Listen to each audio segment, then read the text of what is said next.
और आज ईमानदारी से उसका उपयोग हुआ होता तो मेरे मुसलमान नौजवानों को साइकिल के पंक्चर बना करके जिंदगी नहीं गुजारनी पड़ती। ये किसने कह दिया तुमसे कि बस पंचर बनाते हैं।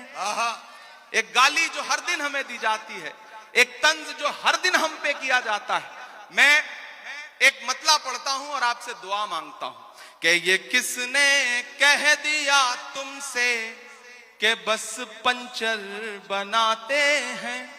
हेलो, मैं दानिश। वीडियो की शुरुआत में आप देश के प्रधानमंत्री नरेंद्र मोदी जी की एक क्लिप देख चुके हैं, इमरान प्रतापगढ़ी साहब की एक क्लिप देख चुके हैं। दोनों क्लिप में आपने ये पाया है पंचर जैसे शब्दों का इस्तेमाल किया गया है। देश के प्रधानमंत्री जी कहते हैं कि अगर बख्श जमीन का सही से इस्तेमाल होता तो आज मुसलमान पंचर ना लगाता या ना लगानी पड़ती। ऐसे में एक शायर उठता है, अपना कलम उठाता है और देश के प्रधानमंत्री जी को एक जवाब देता है शायरी से। आइए इमरान प्रतापगढ़ी साहब की पूरी वीडियो देख लेते हैं, जिन्होंने एक नई नज्म कही है पंचर को लेकर के।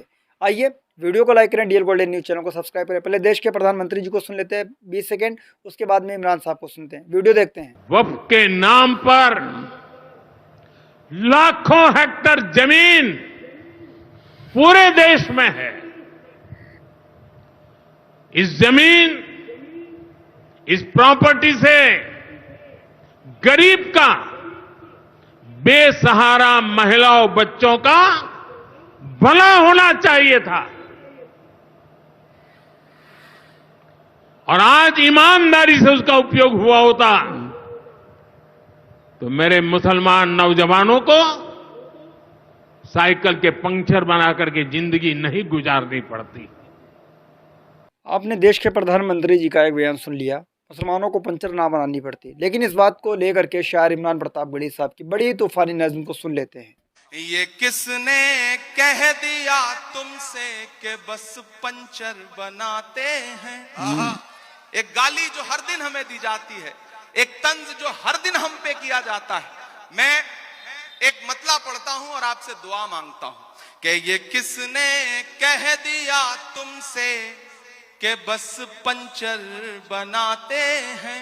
तैयार रहना मुमरा वालों, तैयार रहना मुंबई वालों। ये आप सबके कानों में कहीं ना कहीं ये पिघला हुआ शीशा आपके कानों तक आता है जब एक गाली हमको दी जाती है कि ये तो पंचर बनाने वाले लोग।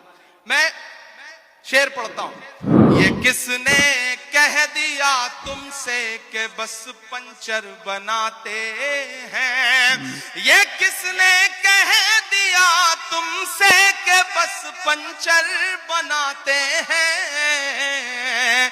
वतन पर हंस के कट जाते हैं, ऐसे सर बनाते हैं। वतन पर हंस के जो कट जाए, ऐसे सर बनाते हैं। अब मुझे कहने दें तो जनाब शायर जमाली ने कभी कहा था कि आप बताएं तुझे, हम उसको ही कहते हैं जमीर।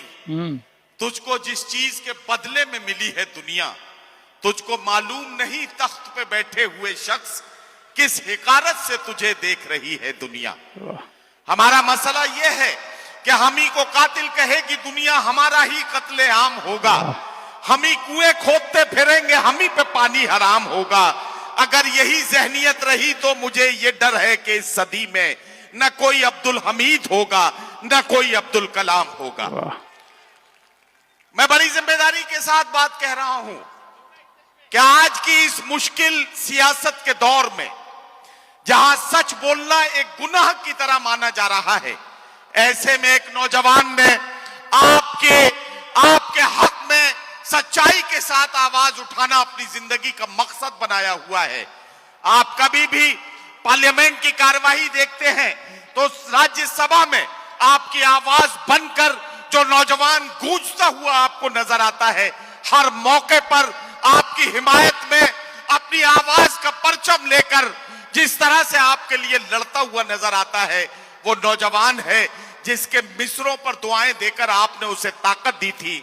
वो शायर है जिसे इमरान प्रतापगढ़ी आपने बनाया था। ये किसने कह दिया तुमसे कि बस पंचर बनाते हैं।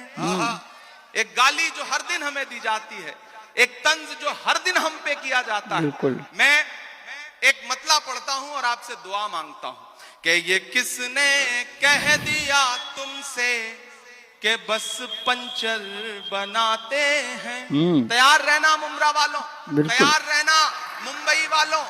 ये आप सबके कानों में कहीं ना कहीं ये पिघला हुआ शीशा आपके कानों तक आता है जब एक गाली हमको दी जाती है कि ये तो पंचर बनाने वाले लोग। मैं शेर पढ़ता हूं, ये किसने कह दिया तुमसे कि बस पंचर बनाते हैं। ये किसने कह दिया तुमसे कि बस पंचर बनाते हैं। वतन पर हंस के कट जाते हैं ऐसे सर बनाते हैं। वतन पर हंस के जो कट जाए ऐसे सर बनाते हैं। मैं फिर से पढ़ता हूं, ये किसने कह दिया तुमसे कि बस पंचर बनाते हैं। वतन पर हंस के जो कट जाए ऐसे सर बनाते हैं। वतन पर हंस के जो कट जाए ऐसे सर बनाते हैं। दोस्तों, आपने इमरान प्रताप गढ़ी साहब का पूरा वीडियो देख लिया है। इस वीडियो में देखने के बाद आपने ये ज़रूर सुना होगा कि ये किसने कह दिया तुमसे कि हम पंचर बनाते हैं। हम लोग तो वो हैं जो सरहदों पर कट जाएं ऐसे सर बनाते हैं। जी हाँ दोस्तों, अभी तक जो ट्रोलर लोग इस शब्द का इस्तेमाल किया करते थे कि मुसलमान पंचर बनाते हैं, जहाँ देखिए मुसलमान पंचर बनाते हैं। उनको जॉब नहीं करनी है, उनको पंचर बनाना है, पंचर लगाना है। तो अभी तक तो ट्रोलर तक ये बात सही सीमित थी, कोई बात नहीं। लेकिन अब तो हालात इतने बिगड़ते हुए जा रहे हैं कि देश के प्रधानमंत्री जी को भी इस शब्द का इस्तेमाल करना पड़ा। वक्फ ज़मीन को लेकर के जिस तरीके से कल सुप्रीम कोर्ट का एक फ़ैसला भी आया है हाल ही में, उसमें कहा गया है कि अब वक्फ की ज़मीन को लेकर के जब तक अगली सुनवाई नहीं हो जाती है तब तक उसमें कोई बदलाव नहीं होगा, कोई नई नियुक्ति नहीं होगी, कुछ भी नहीं होगा उसमें, जैसे का तैसा रहेगा। कोई भी कलेक्टर, कोई भी जिला मजिस्ट्रेट अपने यहाँ कोई नई गाइडलाइन नहीं जारी करेगा। तो उस बात को लेकर के उन्होंने कहा है, देश के प्रधानमंत्री जी ने कहा है कि अगर वक्फ ज़मीन का अगर सही से इस्तेमाल किया गया होता तो आज मुसलमानों को पंचर बनाने की या पंचर लगाने की नौबत नहीं आती। सोचिए, ये देश के प्रधानमंत्री जी की बात है। एक तरफ देश के प्रधानमंत्री जी हमारे देश के युवाओं से ये कहते हैं कि आप पकौड़ा तलिए। पकौड़ा तलना एक नौकरी है, आपको रोज़गार मिलेगा पकौड़ा तलने से। और फिर दूसरी तरफ आप ये कहते हैं कि पंचर लगाने जैसे शब्द से आप किसी एक खास समुदाय का आप मजाक बना रहे हैं। ये कह करके मतलब वो पंचर लगा रहे हैं और एक तरफ आप ही कह रहे हैं कि पकौड़ा तलिए। अगर पकौड़ा तलना अगर अच्छा काम है तो फिर पंचर लगाना कौन सा गलत काम है। एक मैंने वीडियो भी आपको दिखाया था नेहा सिंह राठौर जी का। उस वीडियो में उन्होंने कहा कि डकैती नहीं करी है, इन्होंने चोरी नहीं करी है, डाका नहीं डाला है, कहीं फ्रॉड नहीं किया है, उन्होंने मेहनत से कमाया है, मेहनत से कमाया है। वो पंचर भले से लगाते हों लेकिन उसकी कमाई में खून पसीना शामिल है।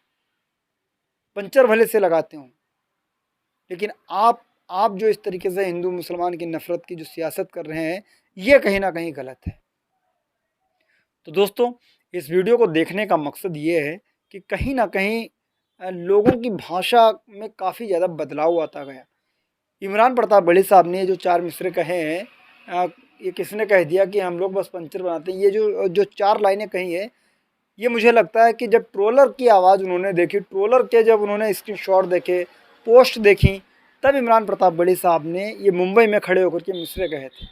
लेकिन इमरान प्रताप गढ़ी साहब, मैंने कहा ना कि शायद बहुत आगे तक कुछ महसूस करके लिखता है, और इमरान साहब ने ये कुछ लिखा और उसका असर भी मालूम हो गया। देश के प्रधानमंत्री जी ने आकर के माइक पर खड़े होकर के बयान भी दे दिया। आप देश के प्रधानमंत्री नरेंद्र मोदी जी के बयान के साथ हैं या नहीं हैं, ये कमेंट्स करके आप ज़रूर बताना। हम इसी तरीके के वीडियोस अपने डीएल गोल्डन न्यूज़ चैनल पर इमरान प्रताप गढ़ी साहब के देश के वीडियो, मैंने कहा ना कि देश में जो भी अमन पसंद से रहने वाला इंसान, उसके वीडियोस हम अपने डीएल गोल्डन न्यूज़ चैनल पर अपलोड करते रहते हैं। मिलते हैं किसी और वीडियो के साथ। दुआ में रखना। जय हिंद।